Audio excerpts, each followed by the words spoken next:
One of my favourite cricket analyst x cricketer Rashid भाई। आप लोगों को पता है मैं राशिद भाई की बड़ी इज्जत करता हूँ। राशिद भाई ने ना बाबर आजम के एग्जिट के ऊपर कुछ सवालात किए हैं, कुछ एनालिसिस दी हैं और उन एनालिसिस में भी ना बाबर आजम ने वो राशिद भाई ने बेसिकली सवाल किए हैं। राशिद भाई ये कहते हैं ओवरऑल बाबर आजम ने 336 रन किए हैं, शान मसूद के 400 रन है, कुछ ज़्यादा बड़ा फ़र्क तो है कोई नहीं। अब आपने बाबर को राइट एट दैट टाइम निकाला जब कप्तान ने 150 ठोका है। उससे पहले आप बाबर आजम को नहीं निकाल रहे थे क्योंकि वो बैलेंस अप्रोच नहीं बन रही थी। ठीक है, एक तो ये चीज़। फिर इस साइड के यार आपके तो और भी कहीं परफॉर्म नहीं कर रहे बैट्समैन। अब्दुल्ला शफीक को देख लो, उसका 150 रन नहीं है सेंचुरी मिलाकर, बल्कि इनफैक्ट ये जो उसने आज 7 रन बनाए हैं ये एडअप कर लो तो शायद 150 रन बन ही गया होगा।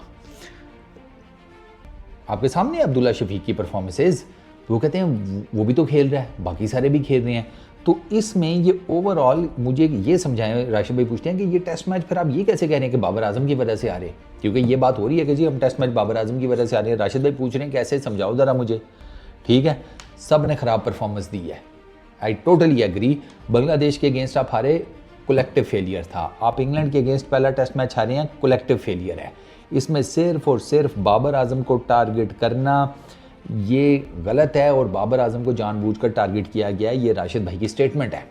और मैं राशिद भाई की बात से 110% एग्री करूंगा कि यार बाबर आजम जैसे प्लेयर को अगर आपने साइड पे करना था या उसे रेस्ट देना था तो उसका जो प्रॉपर प्रोसीजर था वो ये था कि आप या तो सीरीज से पहले बॉबी को कॉन्फिडेंस में लेते हैं कि बॉबी रेस्ट कर यार, नहीं बन पा रहा तेरे से, या तो ये करते, या फिर बाबर आजम को ये 3 टेस्ट मैच देते और इस सीरीज के बाद बॉबी को कहते कि रेस्ट करें आप टेस्ट क्रिकेट से, focus on wide ball cricket, focus on domestic cricket, कुछ इस किस्म का करते। बीच आपने टेस्ट मैच आपने उस बाबर आजम को ड्रॉप कर दिया और इसमें Aqib Javed is the reason.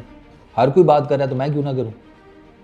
पहले टेस्ट मैच हारने के 1 घंटे बाद 4 बंदे नए सिलेक्शन कमेटी में आते हैं, ठीक हो गया, और जनाब बाबर आजम साहब बाहर हो जाते हैं।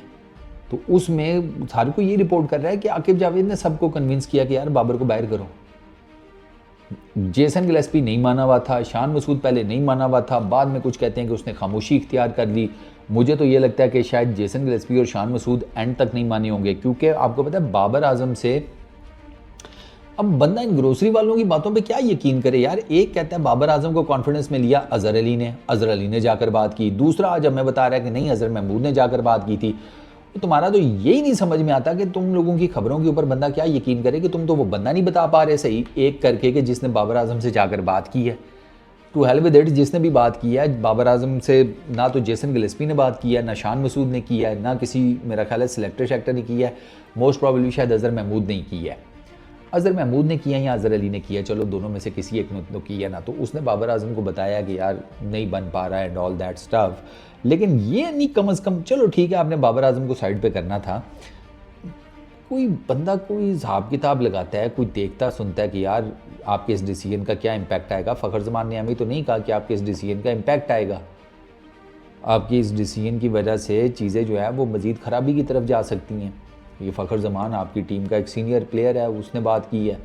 तो बाबर आजम का जो एग्जिट है ना वो इन अ वे कि यार थोड़ा सा ना उसको एक प्रोफेशनल वे में किया जा सकता था। और ये बात मैंने, राशिद भाई ने कर दी, मैं कर रहा हूँ, ये बात तो इंग्लिश कमेंटेटर्स कह रहे हैं और ये बात इंडियन स्पोर्ट्स जर्नलिस्ट कह रहे हैं कि आपने बाबर आजम को जिस तरीके से साइड लाइन किया वो गलत है। या तो सीरीज़ ही ना देते, सीरीज़ से पहले कर देते, और अगर सीरीज़ दिया तो एक टेस्ट मैच नहीं फिर बाकी 2 भी देते कि यार चलो ठीक है। जहाँ का इमरान गुलाम ने इतना वेट किया है, ठीक है उसकी सेंचुरी सर आंखों के ऊपर, सलाम है उसकी सेंचुरी को, बेहतरीन बैट्समैन है वो। आप उसे साउथ अफ्रीका की सीरीज़ देते, वेस्ट इंडीज़ की देते, आगे जो टेस्ट सीरीज़ आ रही हैं देते, वो आपको फिर भी परफॉर्म करके दे देता। उसकी तो 14 साल की रियाजत है भाई, माशाल्लाह से। उसने किधर जाना था, लड़के ने आज आपको डोमिनेट करके दिखाया ना। ठीक है आपने बाबर आजम की जगह उसको दे दी और बाबर आजम ने उसे जिसे कहते हैं अप्रिशिएट भी किया है उसकी 100 को। बाबर आजम ने ये भी कहा वेल प्लेड। बाबर आजम को नहीं पता कि जगह तो मेरी ये खा गया, तो बाबर आजम ने तो उसको अप्रिशिएट किया। तो बाबर आजम को फिर कम से कम आपने अप्रिशिएट क्यों नहीं किया। आपने बेसिकली बाबर आजम से ना उस्ताद जी साड़ है, ये साड़ है, ये जेलसी है, ये जलन है। क्योंकि मैंने ना ह्यूमन इमोशंस बहुत करीब से देखे हुए हैं, पढ़ा भी बहुत हुआ है इनके ऊपर।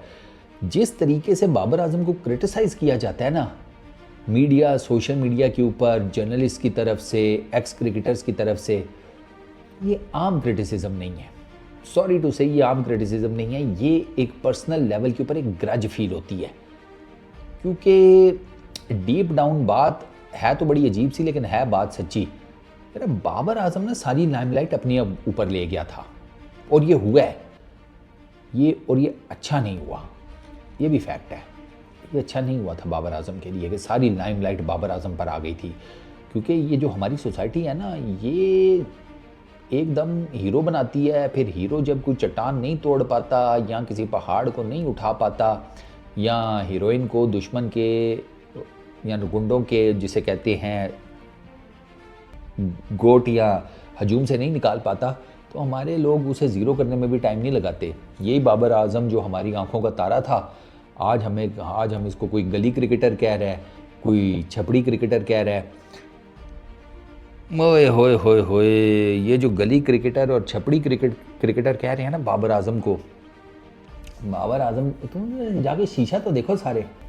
बाबर आजम का बल्ला जो है ना, उसकी जो सबसे गंदी वाली ग्रिप होगी ना, वो भी तुमसे सोनी है। ओए छपड़ी क्रिकेटर, उस बंदे ने तुम लोगों की क्रिकेट के लिए क्या किया भैया? हाईएस्ट सेंचुरीज हैं उसकी ओडीआई क्रिकेट में पाकिस्तान के लिए, वो लेवल पे है। एक आधी और खड़काई तो उसका नाम रिकॉर्ड बुक्स में है पाकिस्तान के लिए। उसने और इतने रिकॉर्ड्स बनाए हुए हैं पाकिस्तान के लिए, उसने पाकिस्तान को बहुत डिलीवर किया हुआ है। ऐसे ही नहीं है कि गोंगलू मुंह उठाकर आ गया आउट ऑफ नोवेयर, जिसका पता नहीं, में कोई नहीं था।